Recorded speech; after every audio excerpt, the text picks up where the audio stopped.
Ramblings of a Music Teacher, Episode 39, Music and Emotions.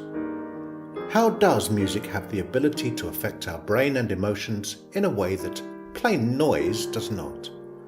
Music is a common phenomenon found in all cultures of the world and crosses the boundaries of language.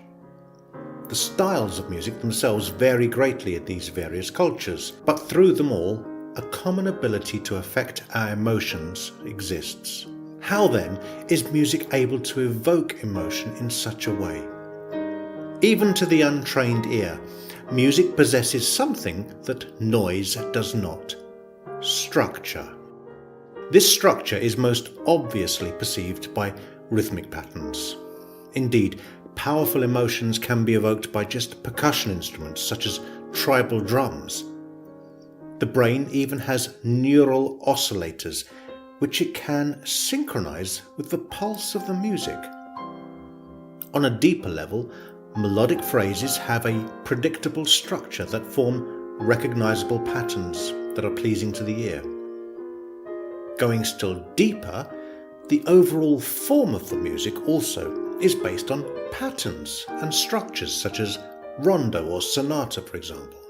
All these predictable patterns are perceived by the brain as pleasing and so induce a positive experience for the listener.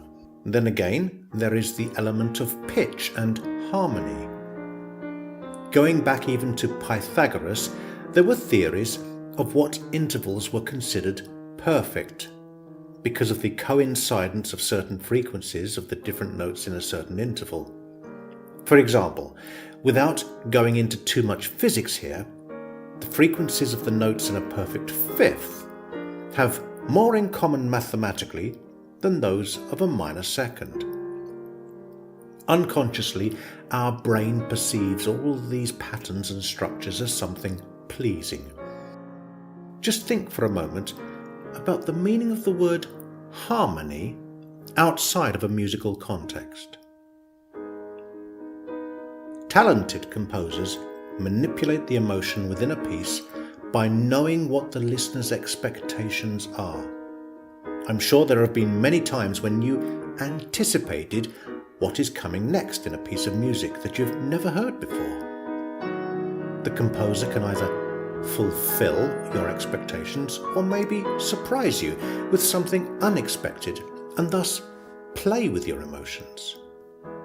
Expectation builds anticipation, which, when met, results in a psychological reward, releasing feel-good hormones.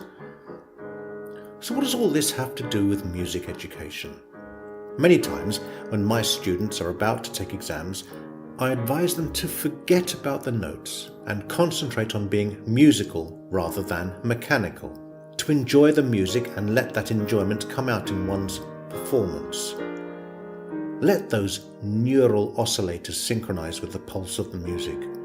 Appreciate the patterns in phrase and form. Appreciate the way the frequencies of different notes in a chord harmonize. Get away from just playing the right notes and try and find the beauty in the structures which the composer intended. On the next screen, there will be a link card to a recording I made yesterday, especially for Valentine's Day, Liszt's Liebestraum, that means love's dream. And as you listen to it, try to do so in a different way. Try to identify the brain-pleasing structures and patterns, whether rhythmic, melodic, or harmonic. Be aware of your expectation and anticipation, and as they are met, sense those psychological rewards and feel-good hormones. As always, thank you for listening, and tune in next time for more ramblings of a music teacher.